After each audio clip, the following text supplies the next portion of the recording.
দিল্লির মসনদে তখন সম্রাট আওরঙ্গজেব। বাংলার সুবেদার তারই নাতি বাহাদুর শাহর ছেলে আজিমুসান। সুবা বাংলার রাজধানী ঢাকা। 1701 সাল সম্রাট আওরঙ্গজেবের আদেশে করতলব খাঁ উপাধি নিয়ে ঢাকায় এলেন নতুন দেওয়ান মুর্শিদ কুলি খাঁ। দাক্ষিণাত্যের কোন এক গরিব ব্রাহ্মণের ছেলে। ছোট থেকে মানুষ হয়েছে ইস্পাহানের হাজী শফির কাছে। সেখানেই মুসলমান ধর্মে দীক্ষা গ্রহণ। নাম পাল্টে রাখা হলো মির্জা হাদি। সামান্য বেতনে চাকরি করত বাদশাহী খাজাঞ্চিখানায়। ক্রমে বাদশাহের কৃপাদৃষ্টি পড়ল। মোগল সম্রাটের কৃপাদৃষ্টি মানেই উন্নতি। দেওয়ান হলো মির্জা হাদি ওরফে মুর্শিদ কুলি।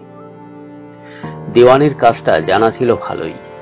মুর্শিদ কুলি জানতো ফাঁকি কোথায়, তাই বুদ্ধিমান দেওয়ান উঠে পড়ে লেগে গেল ফাঁকির রাস্তা বন্ধ করতে এবং রাজস্বর পরিমাণ বাড়াতে। চালু হলো নতুন নতুন নিয়ম কানুন। নতুন ভাবে জরিপের কাজ শুরু হলো।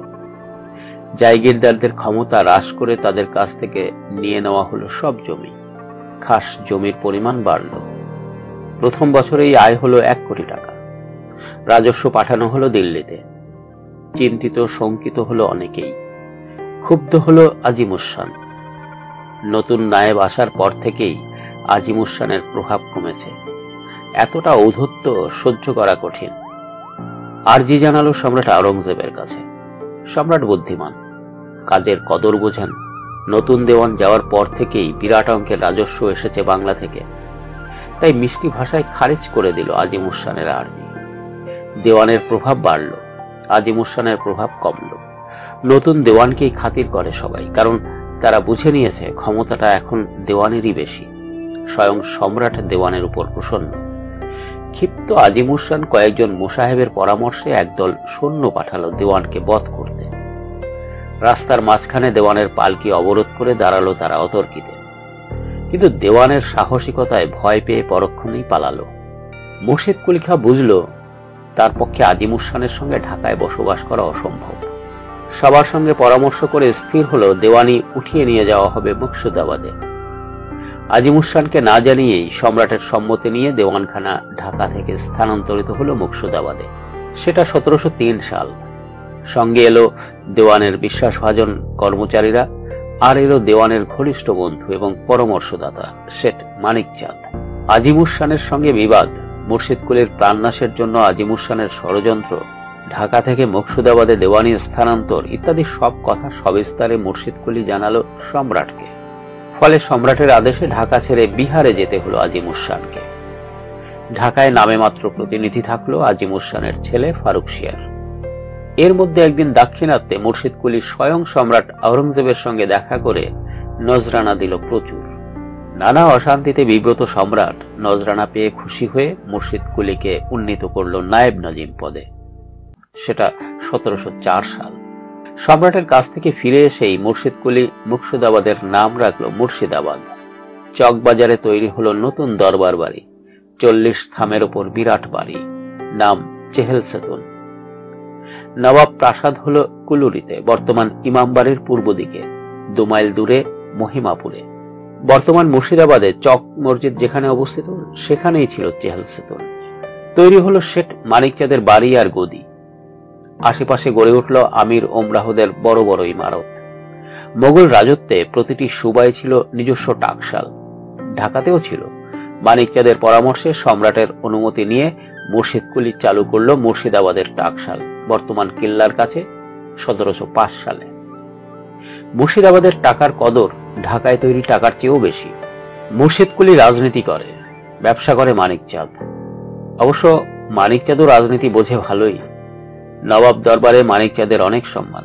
মুর্শিদ কুলির প্রিয় ঘনিষ্ঠ বন্ধু, তাই মানিক চাঁদই শেষ পর্যন্ত হয়ে উঠল নবাবের খাজাঞ্চি। ব্যবসাপত্র নিয়ে ইংরেজদের সঙ্গে মতান্তর হয়েছে বহুবার। মধ্যস্থতা করে মিটিয়ে দিয়েছে মানিক চাঁদ। নতুন ভূমিনীতি চালু করে জমিদারদের কাছ থেকে খাজনা আদায় করে রাজস্বের পরিমাণ দাঁড়ালো 1,30,00,000 টাকা। নবাবের করা হুকুম, খাজনা সময় মতো জমা না দিলে জমিদারি থাকবে না, সেই সঙ্গে পেতে হবে শাস্তি। জমিদারি বাঁচাতে আর শাস্তি এড়াতে খাজনা জমা পড়েছে ঠিক সময়ে নবাবের খাজাঞ্চি মানিক চাঁদের গদিতে। সিক্কা টাকায় রাজস্ব যাচ্ছে দিল্লিতে বাদশাহী দরবারে। তখনকার দিনে জনসাধারণও মোটামুটি সুখেই ছিল। টাকায় 5 মণ চাল, 15 সের গাওয়া ঘিয়ের দাম মাত্র 1 টাকা। চুরি ডাকাতিও ছিল না। কোথাও চুরি ডাকাতি হলেই নবাবের দরবারে ডাক পড়তো সেই এলাকার ফৌজদারের, যেমন করেই হোক চোর ধরতেই হবে, আর ধরা পড়লেই মৃত্যুদণ্ড। নবাবের আদেশ, চোর ধরতে না পারলে ফৌজদারের শাস্তি। মানিকচাঁদের বয়স হয়েছে, ছেলেপুলে নেই, তাই গদিতে বসিয়েছে ভাগ্নে ফতেচাঁদকে। ফতেচাঁদও বুদ্ধিমান, কারবার দেখাশোনা করে, তারও অবাধ যাতায়াত নবাব দরবারে। হঠাৎ খবর এলো আওরঙ্গজেব মারা গেছে। সঙ্গে সঙ্গে দেখা গেল দিল্লির সিংহাসনের দাবিদার অনেক। চলল নিজেদের মধ্যে সংঘর্ষ। মুর্শিদ কুলি ঘটনা প্রবাহের উপর নজর রাখল। কে সম্রাট হবে কিছুই বলা যায় না, তাই আপাতত দেখা ছাড়া উপায় নেই। আজিমুসানকে হত্যা করে সিংহাসনে বসল তার ভাই জাহানদার শাহ।